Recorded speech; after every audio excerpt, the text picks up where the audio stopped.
How's it going, ladies and gentlemen? Welcome back to the channel, brought to you by yours truly, Scott Tyler. Subscribe to the channel if you're new, like this. And today we're going to be checking out my everyday tech carry at the end of 2021. Maybe this will change in 2022. We'll see. But yeah, let's get into my favorite tech that I use on a daily basis. First item on this list is going to be a tablet. I actually haven't talked about this tablet in a little while. Galaxy Tab S7, one of my favorite tablets of all time. Just the standard model, not like the Plus version. That was too big for me. And honestly, did I really need a super AMOLED display on a tablet that's already high resolution, has a decent LCD display? Probably not. This bad boy right here, I also have it so it changes backgrounds every single day. But S Pen, tablet, 120 hertz display, really necessary when it comes to writing. It just makes the whole writing experience great. Why do I use this tablet? That's probably what you're wondering. I don't use it actually too much for media consumption or entertainment. I mostly use this to actually take notes for studying for my exams. If you don't know, I don't know if you're living under a rock, but I have to take exams for my career, and I always used to do them on a notebook, and I was tired of just going through notebook after notebook, and it was messy. So I was like, why don't I organize my notes in a tablet where basically I have unlimited memory because notes don't take up too much space on a tablet, and plus I think this has 128 gigabytes of storage, so I'm never gonna run out. Organize all my notes on here. The whole writing experience is just absolutely so fluid because of that 120 hertz display. Speakers are great. Has USB Type-C charging on the bottom right there. No headphone jack, which is a little disappointing on a tablet, which they definitely could have fit in here. Snapdragon 865 Plus, so it's a faster version of the 865, which came out last year. So, and I also have this nice case by, who makes this thing? Infoland. Yeah, I like this case just because it's super clean. It's nice, has a nice texture to it. You're never gonna drop it. It has a nice place to put the S Pen here, and then when you close it up, keeps everything nice and compact, easy to carry around. I like this tablet because it can do a variety of different things, and it keeps me productive. This next one's gonna surprise a lot of you guys, but it's actually the Buds Plus. I know I've kind of talked trash about these headphones in the past, but I do actually use them almost every single day when listening to music or ASMR podcasts or whatever. It helps me focus during work a lot of the time, as opposed to just sitting here and just staring at my computer. I like to have white noise and stuff going on in the background. Helps calm me down, relaxes me, and overall I think I can think better for the most part. But yeah, I've talked about these a lot. Not my favorite go-to headphones. Galaxy Buds Plus I like a little bit better. These are more expensive. And overall, I talked about the bad fit in the ear when I first got these, and wow, look how fast this camera focuses on this stuff. But yeah, as you can see, the fit just isn't good. There's no hook to actually hook on the inside of your ear, which the Buds Plus have. It's called a fin. These don't have that. You have to put them in and then twist. But one thing I didn't understand at first is this silicone tip molds to the inside of your ear, eventually creating a better fit over time. So if you are getting these, just be fully aware that the fit's gonna suck first couple months of using these, and over time it will be more secure and they won't fall out, because when I first got these, they fell out of my ears literally all the time, especially at the gym when working out, shaking your head, lifting weights. I don't know who's shaking their head at the gym like that, some freaks, but they would fall out of my ears and I'd be wow, these suck. Why do I want to use these? I'd rather use the Buds Plus, which has good audio as well.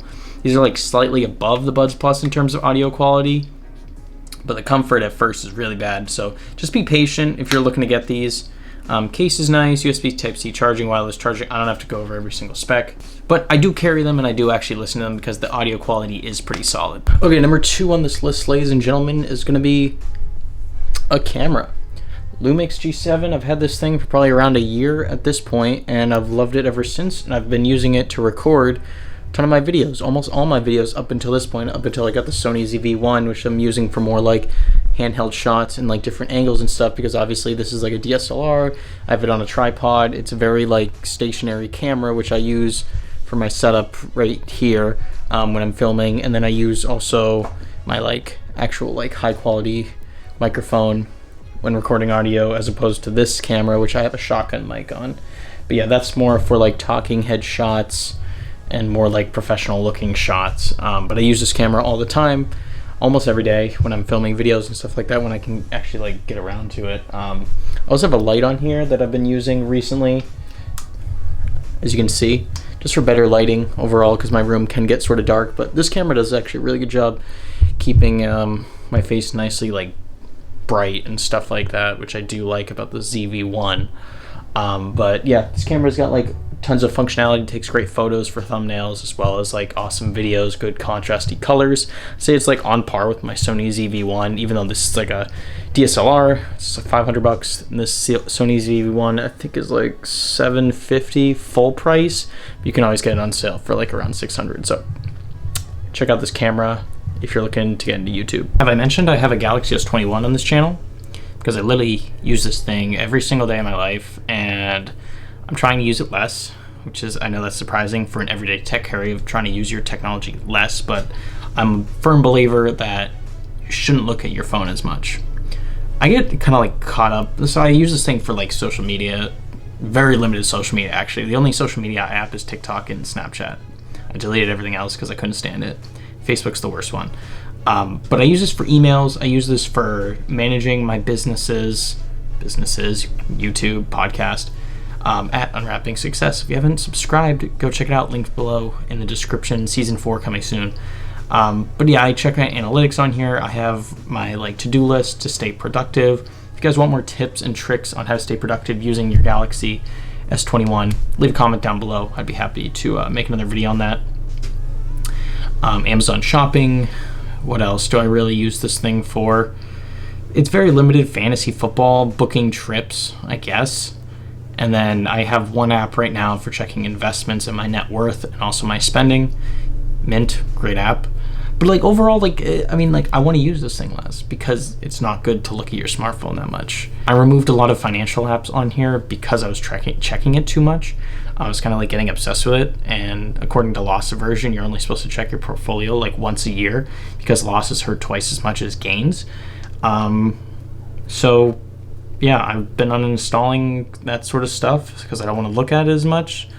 Don't want to look right now because the market's down. But overall, like I like this phone. And leave a comment down below. I'll probably make some videos on the S22 coming up. Maybe they'll run some special offers where I can like almost get it for free if I trade this one in. Who knows? I like the S21. It's a really awesome device. But guys, I hope you enjoyed this video. This is a pretty short little video, just what sort of tech carry I like to use. Sony ZV-1 can also be included on this list. I know I mentioned my camera already, but I use this camera not every day, but like a decent amount for filming and stuff like that. And let me know how the audio and video quality is coming out of this camera compared to my other setup. That one's a little more talking head.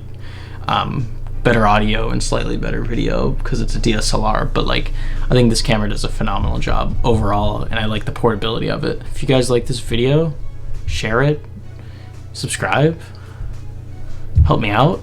Road to 1,000 subscribers. We're 491 right now, so if you guys want to help me get there, achieve my goals, and yeah, make this a popular tech channel, because I want to prove everyone wrong that you can still start a tech channel in 2022 now and be successful. Yeah, stop listening to the big tech YouTubers. A lot of them get paid by a lot of those companies, so just keep that in mind when you're watching their reviews and stuff. A lot of them are pretty biased. They're not unbiased reviews for the most part. My favorite are especially when when they're reviewing a tech product and then they say this video is sponsored by this company. And you're like, well, no, now I can't take their word on anything they say about this. If you notice, it's mostly positive in their reviews. But yeah, I'll see you guys in the next video. Subscribe. Scott Tyler's out.